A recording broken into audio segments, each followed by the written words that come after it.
Bienvenidos al podcast del movimiento. La gestión de crisis del ministro Óscar Puente está siendo cuanto menos peculiar.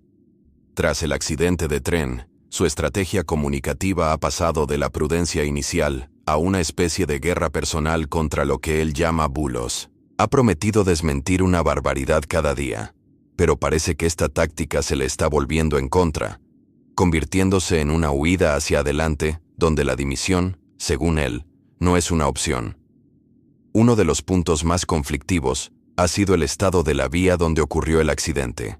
Puente insistió en que estaba completamente renovada, pero la realidad, destapada por informaciones periodísticas, es que en ese tramo convivían partes nuevas con otras más antiguas.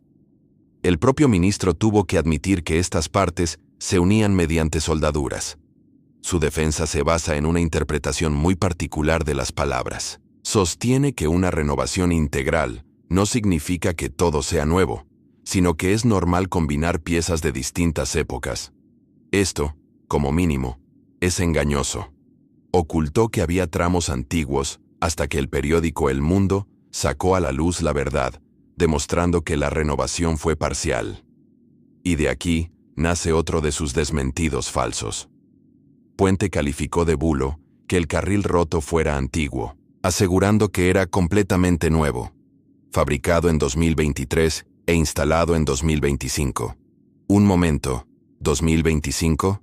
Sí, lo dijo así, probablemente un lapsus, pero un lapsus más en una larga lista. La tesis principal, respaldada incluso por el presidente de ADIF, Luis Pedro Marco de la Peña, es que la rotura se produjo precisamente en la soldadura que unía el tramo nuevo con el viejo, y ahora, la Comisión de Investigación de Adamuz también apunta a que la fractura ocurrió en ese punto de unión. Así que, mientras el ministro insiste en que el carril era nuevo, todas las evidencias apuntan a la soldadura, el punto débil que unía lo nuevo con lo viejo. Pero la cosa no termina ahí. El ministro también desmintió una exclusiva de Voz Populi, que informaba sobre la supresión, en julio, de la Unidad de Emergencias y Prevención de Accidentes de su propio ministerio.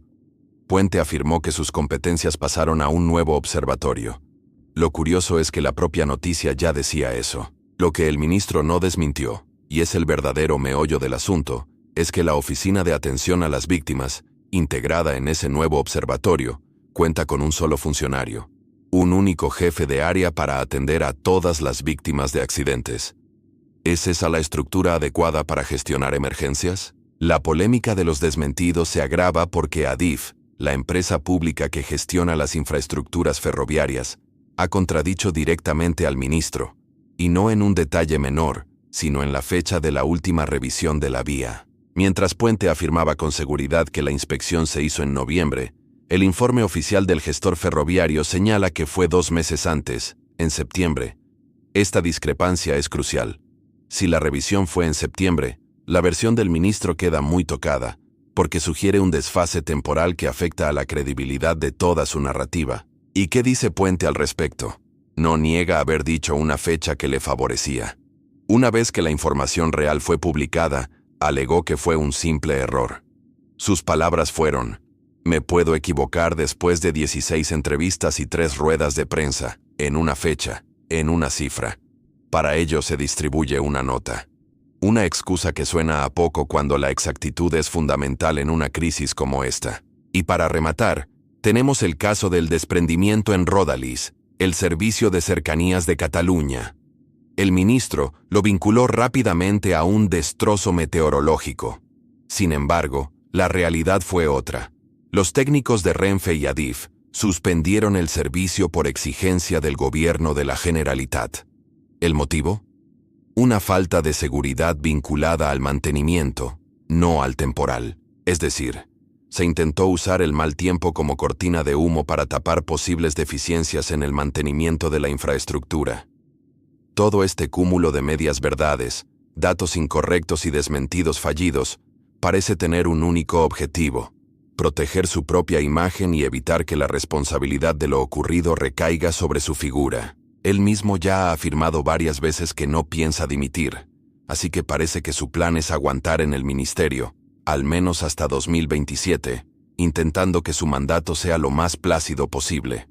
Pero esta estrategia de confrontación y de negar la evidencia solo genera más desconfianza. Cuando un ministro entra en guerra con los datos, con los informes técnicos e incluso con las empresas públicas que dependen de él, la credibilidad de todo el sistema se resiente.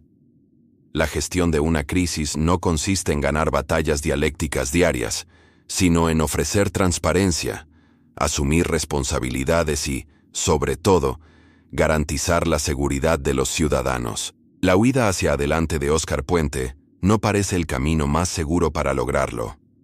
Te agradezco la atención y espero que apoyes el canal.